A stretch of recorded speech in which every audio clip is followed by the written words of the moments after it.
I just want to say if you know someone who has been married a long time, who is aging, and especially a woman that is taking care of her husband of many, many years,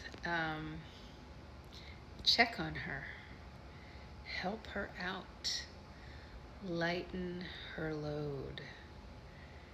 It's interesting today. Um, I think I've shared with you that my father has some cognitive issues resulting from his stroke, and it's very similar to like dementia or Alzheimer's type um, symptoms, like in terms of confusion and not remembering things. And my father's a big guy. And so if he wants to do something, you can't stop him from doing what he wants to do because he's too big and he's too strong. So you just have to let him do what he wants to do and hope that in not too long of a time he will shift gears and cooperate with you and you can get him to do what it is that you need him to do. Well, today I was at their house and I had to take him to a doctor's appointment, and then I went back and I was getting him settled and my mom settled, getting everybody something to eat. And I'm like, okay, everybody's set, I'm leaving. So I went and got in my car, and I didn't leave promptly, and I look up and he's walking out the front door, and my sister-in-law's there. I was like, oh, what's going on? He said, oh, you were leaving, and he said he was going to go with you. And I wouldn't mind taking him with me, but my apartment is on the third floor, so he can't walk up all these stairs. And I don't think there's a clubhouse where I could go, but it was after 6, so I think the clubhouse is not open. So it wasn't going to be ideal for him to go with me. But anyway, he decided, he was going to get in the car and he was going with me. And instead of walking over to the passenger side, he walked over to the driver's side, opened the door, got in. So I was kind of like, ugh. And my car has one of those like push starts. So I'm like, I hope he doesn't get in there and push the button. Like, let me hurry up and get my keys and take him out of the car. Luckily, I am not very tall, and so my legs are not very long. And he is very tall, and his legs are very long. And so even though he got into the driver's seat, he couldn't actually get all the way in because his legs were too long. And because of the cognitive issues that he has, he isn't going to be able to think quickly like, oh, I can just push the seat back and, adjust and all that stuff. It would have been pretty scary if he actually started the car and decided he was going to drive. So that didn't happen. But I was trying to talk him into getting out of the car, and he just wouldn't do it. There was nothing that I could say to get him out of the car. And then he's like, I want to go home. And we were home. And really, he wanted to be where my mother was. And so he's like, tell her to come here. Tell her to come to me. And I was like, she doesn't feel good. Why don't you walk to her? Oh, it doesn't matter how she's feeling. You can't tell me that, there's anything that would keep her from coming to see about me.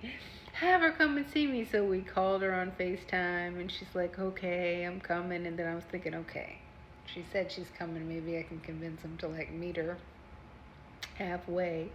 And so he saw her coming out of the door, and he's like, oh, I'm so happy to see you. And she's like, okay, come on. But man, she had to come all the way to the car, and she was the only one that was going to get him out of that car. And she's like, come on, honey. And she's like, hey, babe. And, went with her. And all I'm saying is, you can't take anything away from the relationship between a husband and wife, especially when they've been married 60 plus years. That husband is going to lean on that wife no matter what. So it really doesn't matter what it is that you're trying to do for them, how you're trying to be helpful.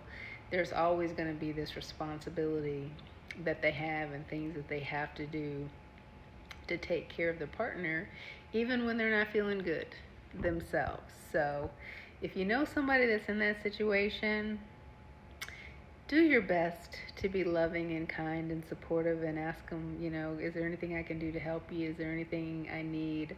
Lighten the load for them, because I'm telling you, it's a lot. It's a heavy, heavy, heavy load. I'm very happy to be here and to be able to do my part in lightening my mother's load, but it's impossible for me to do it all. I mean, he's just not going to let that happen.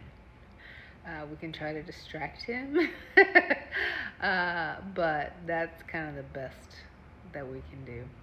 Anyway, so I will be taking care of my mama.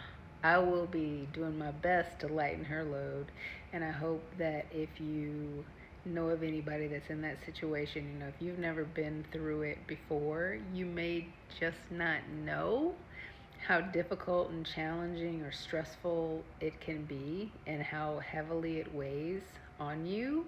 And okay, if you didn't know, you didn't know, but I'm telling you, so now you know, right? So if you know somebody who is in that position, help them out, lighten their load. If you know somebody who had that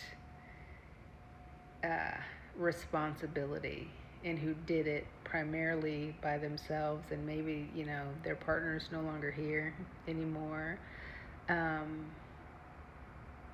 talk to them. Tell them that you understand. Ask them if there's anything that you can do now for them.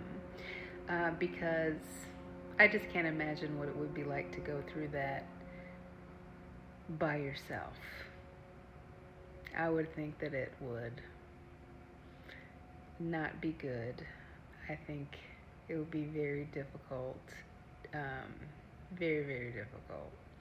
And I would even imagine that if you had to do it all by yourself and you didn't have any help and nobody could relate to what you're going through, you might have some bitterness about it, possibly. So, yeah, give some love to the caretakers. They need it. They need it for sure.